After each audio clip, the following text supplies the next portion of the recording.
There is something you must come to grips with if you're going to be able to prepare your heart for war. If you don't, you will be caught, like most people, in a tailspin of reactionary responses and have your emotions thrown to and fro, clouding your judgment, your reason, and ultimately your faith. Now, faith is the substance of things hoped for, the evidence of things not seen. Hebrews chapter 11, verse 1. There is a world hidden behind the one you see. No, I'm not talking Matrix vibes here, but they aren't completely wrong.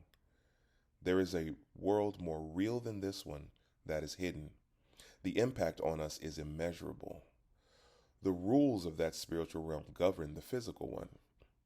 Ephesians chapter 6 verse 12 reads, "For we wrestle not against flesh and blood, but against principalities, against powers, against the rulers of the darkness of this world, against spiritual wickedness in high places."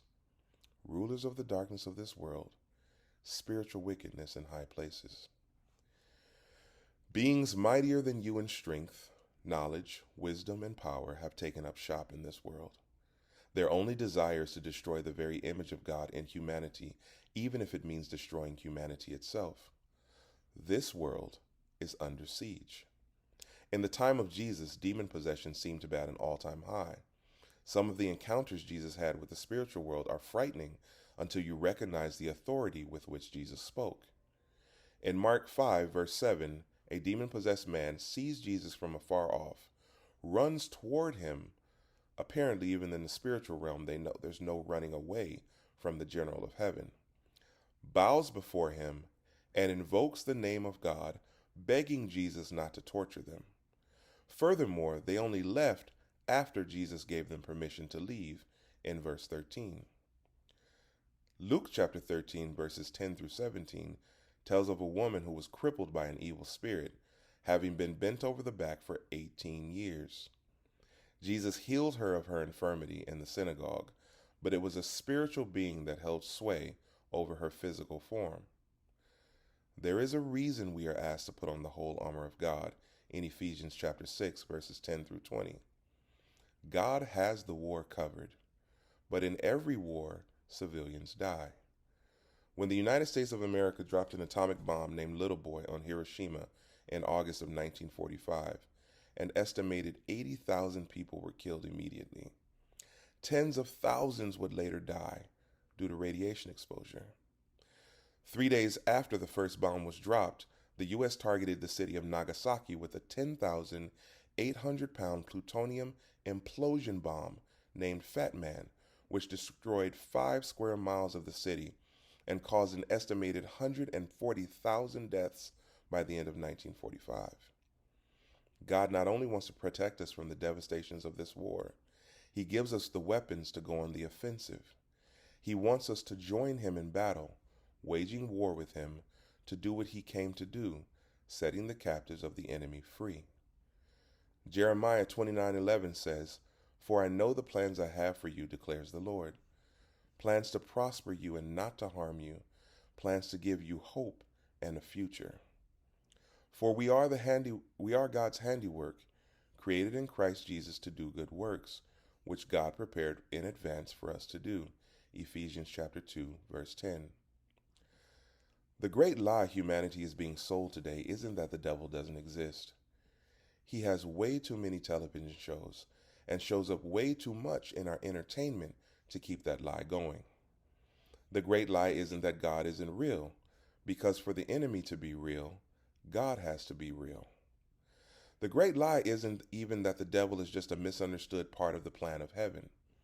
All those lies have had their time in the sun. No, the great lie for this generation is that you don't have to get involved.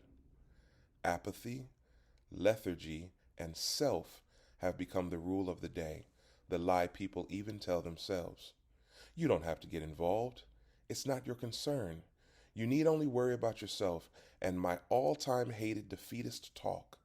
I'll do it tomorrow. Tomorrow becomes a week, then a month, and then long enough that you don't even remember promising to do anything. All the while, the plans that God has prepared for you, the good things He desired for you to do, your potential and your purpose become wasted away as you lose the most precious commodity you have here on earth: time. The devil isn't afraid of you. The only one he fears sits at God's right hand.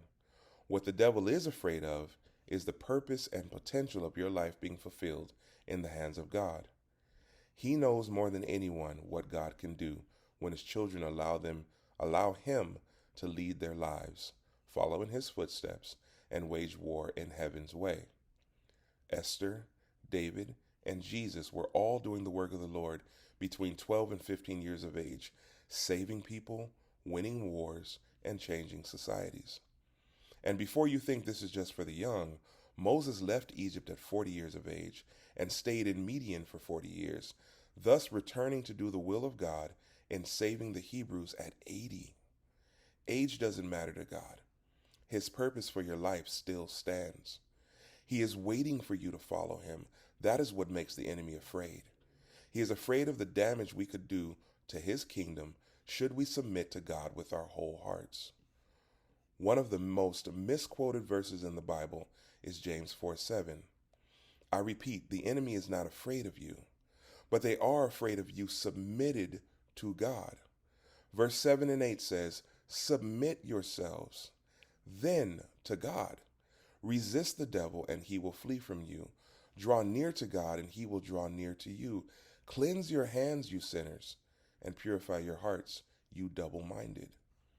We must submit to God first. Your alignment with the general of heaven allows you to resist the devil. If the great deceiver could convince 1/3 of the host of heaven to turn on God, and they had seen God and were in his presence, then he will walk all over us. He has caused greater beings than us to fall.